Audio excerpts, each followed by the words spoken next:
Hi, I'm Mark Grego here, and I'm wishing you a happy new year for 2023. And the reason for this video is really just to give you some insight into the real estate market that we expect in 2023 and also the mortgage interest rate environment that we expect in 2023.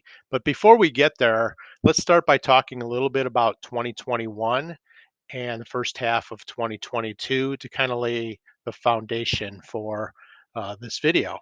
So, real estate prices, as you know, skyrocketed because money was cheap. We had low interest rates, and demand for housing exceeded the supply of housing. Home prices, therefore, were pushed higher, and many home buyers were pushed out of the market by the competition, and there were many cash transactions. First-time homebuyers were especially frustrated because their offers typically came with lower down payments, maybe 3% down or 5% down, and sellers were not even looking at those type of offers. They were interested in cash offers. They wanted zero contingencies. If people did come in with financing, they wanted them to waive inspections. They wanted them to waive the appraisal. And really, the sellers were in the power position in the real estate market. So what happened was a lot of first-time home buyers really got frustrated, kind of pulled out of the market. And at the same time that was happening, we saw inflation starting to increase. Well, why didn't inflation go up? Well, we had COVID-19 and we had the government pumping money into the economy like crazy. A lot of people got stimulus checks, and what they did with those checks is they went out and they purchased things, whether it be goods or services. So there really increased demand for goods and services, and we had supply chain constraints that occurred because of COVID-19. Products just couldn't get made quick enough, they couldn't be shipped quick enough. So we had many dollars chasing too few goods and services. So what happens when that happens? Prices go up. When prices go up, what happens? Inflation. So inflation really took a big foothold, and the federal government thought it was temporary, but then they found out, over a period of time that, hey, this inflation was kind of here to stay. We got to do something about it. So what did they do?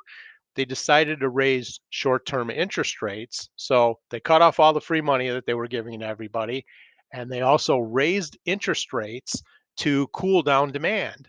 And the theory is when you cool down demand, then you get supply and demand in a more equal balance, and therefore inflation should subside a little bit. What happened, though, is the federal government was so behind the curve of battling inflation that they raised interest rates at an unprecedented level in 2022 so quickly that it really kind of shocked the market.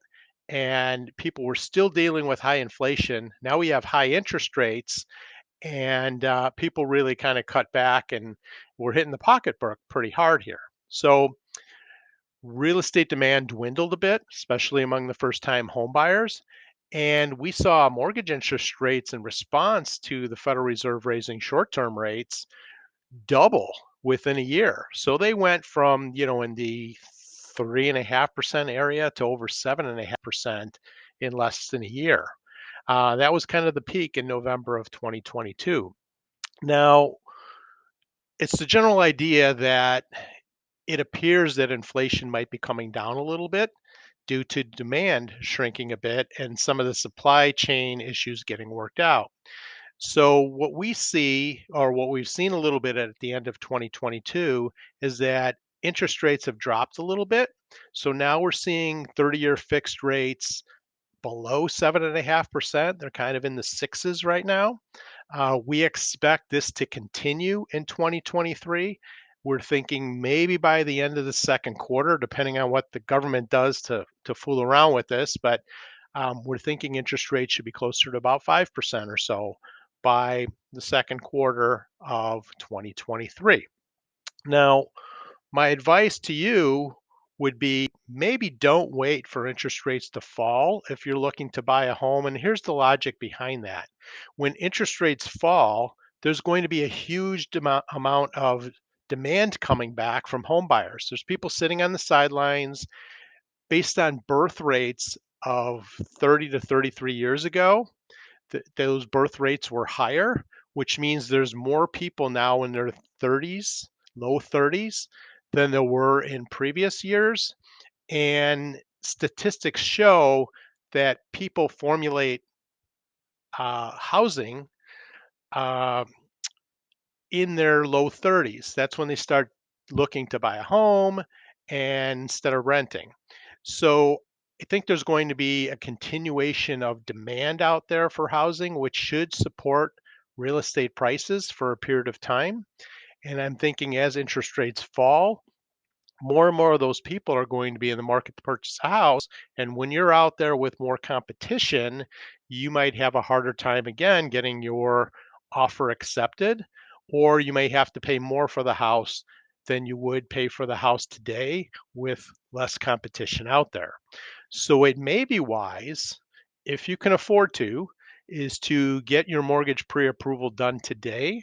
Start searching for a house before the spring market takes off. And if you find something that you like, you might have the ability to negotiate with the seller a little bit more than you were able to in the past 2 years, just due to the lack of competition that's out there.